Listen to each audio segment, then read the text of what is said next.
ఇక్కడ మిర్చి రైతుల పరామర్శ, అది గుంటూరులోని 19 ఫిబ్రవరి 2025లో పరామర్శ పేరుతో మిర్చి రైతుల్ని గురించి పరామర్శ పేరుతో గుంటూరు మిర్చి యార్డుకి వెళ్ళారు. అయితే మీరు అక్కడ చూస్తే మిర్చి రైతులు అంటే ఏ రైతులైనా అవనవసరం, ఎవరైనా ప్రజాప్రతినిధులు వస్తున్నారంటే ఎంతో కొంత మంచి జరుగుతుందనే ఉద్దేశంతో వాళ్ళు కూడా వెయిట్ చేస్తారు. కానీ మిర్చి రైతుల పరామర్శ పేరుతో మిర్చి రైతుల్నే తన దగ్గరున్న సెక్యూరిటీ వాళ్ళ చేత, బౌన్సర్ల చేత కొట్టించడం. ఒక్కసారి బయటికి వెళ్తే ఒక్కసారి ప్లే చేయను.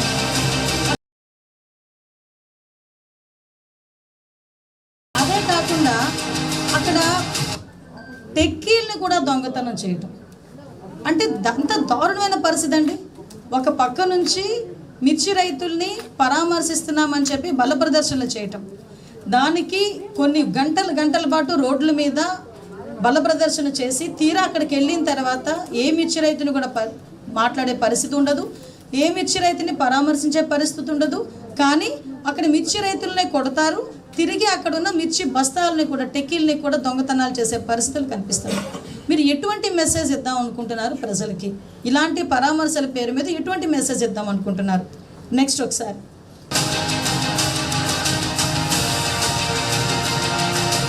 ఆపమ్మా. ఇక్కడ మీరు చూడండి, దగ్గర ద్రాప్తాడు పోల్పల్లి దగ్గర ఇంచుమించుగా, అంటే హెలికాప్టర్, అదో పెద్ద నాటకం. ఒక సిఐ మీద దాడి చేస్తారు, హెలికాప్టర్ మీద అక్కడ ఉన్న వాళ్ళు ఎవరో దాడి చేశారని చెప్పి ఒక నాటకం ఆడతారు. ఆ రోజు నాకు ఇప్పటికీ బాగా గుర్తు. అది చాలా దూరం, బెంగళూరు నుంచి కొంచెం దూరం, ఆ డిస్టెన్స్ చాలా ఎక్కువ ఉంటుంది. కాబట్టి మీరు హెలికాప్టర్లో రండి, హెలికాప్టర్లో వెళ్ళండి అని చెప్పి పోలీసులు చాలా క్లియర్గా వాళ్ళు రిక్వెస్ట్ చేశారు. ఇట్స్ నాట్ ఇన్స్ట్రక్షన్, రిక్వెస్ట్ చేశారు.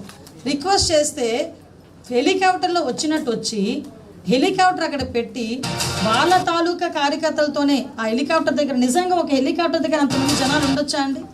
ఒకసారి మీరే చూడండి ఒకసారి. ఇది మేము ఎస్టాబ్లిష్ చేయాలి, చూపించాలి, ప్రజలకి చూపించాలి వాళ్ళ తాలూకా నైజాన్ని. అంతమంది ఆ హెలికాప్టర్ దగ్గరికి వచ్చి వాళ్ళు నానా బీభత్సం సృష్టిస్తే మళ్ళీ దాని పేరు మీద అక్కడి నుంచి బల ప్రదర్శనగా బెంగళూరు వెళ్ళిన పరిస్థితి.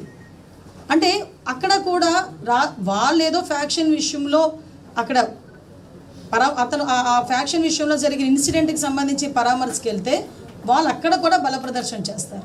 ఇది వీళ్ళ తాలూకా నైజం ఒక పక్క నుంచి చెప్పాలి. నెక్స్ట్ ఒక ఇన్సిడెంట్ ఇక్కడ చూస్తే మనకి పొగాకు రైతులు 11 జూన్ 2025 పొగాకు రైతులు పేరు మీద ఆ రోజు పరామర్శకి అని పేరు చెప్పి అక్కడ కూడా సేమ్ అదే పరిస్థితి, వాళ్ళు బల్ల ప్రదర్శన చేయటం.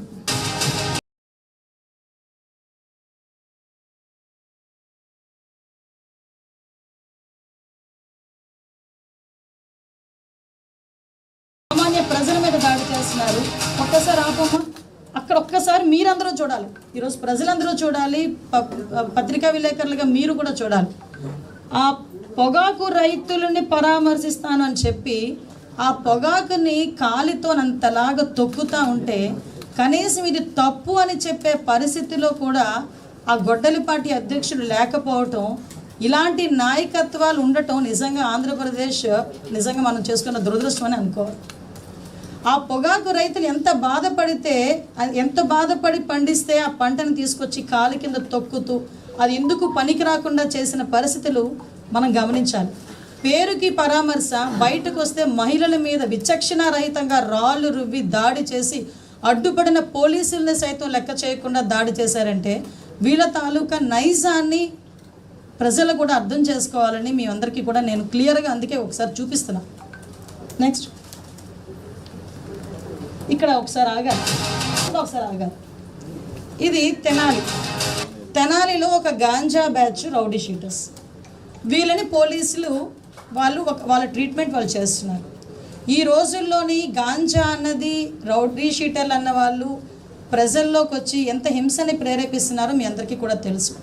దాని మీదనే ఎన్డీఏ గవర్నమెంట్ వచ్చిన తర్వాత గాంజా మీద ఉక్కుపాదం మోపాలి అని చెప్పి సపరేట్గా ఒక ఈగల్ అని చెప్పి మేము స్థాపించి దాని ద్వారా గాంజా కల్టివేషన్ని జీరో చేసి గాంజాని అరికట్టే పొజిషన్స్లో ఈరోజు మేము దఫదఫాలుగా మేము ముందుకెళ్తూ ఉంటే, అలాంటి గాంజా తీసుకొని గాంజా బ్యాచ్ వాళ్ళని, రౌడీ షీటర్లని పరామర్శకని పేర్లు చెప్పి వాళ్ళని చిన్న పిల్లలు అని చెప్పి గాంజా బ్యాచ్ని ప్రోత్సహిస్తూ ఉంటే ఏం మెసేజ్ ఇస్తున్నారండి మీరు? నాకు అర్థం కావట్లేదు. ఎటువంటి మెసేజ్ ఇస్తున్నారు అంటే గాంజాలు తీసుకోండి, గాంజాలు తాగండి, రౌడీల్లా బయటకు తిరగండి, అమ్మాయిలు నేర్పించండి, ఆడబిడ్డలు నేర్పించండి అని చెప్పేసి మీరు చెప్తున్నారా? ఇదా మీరు ఇస్తున్న సందేశం?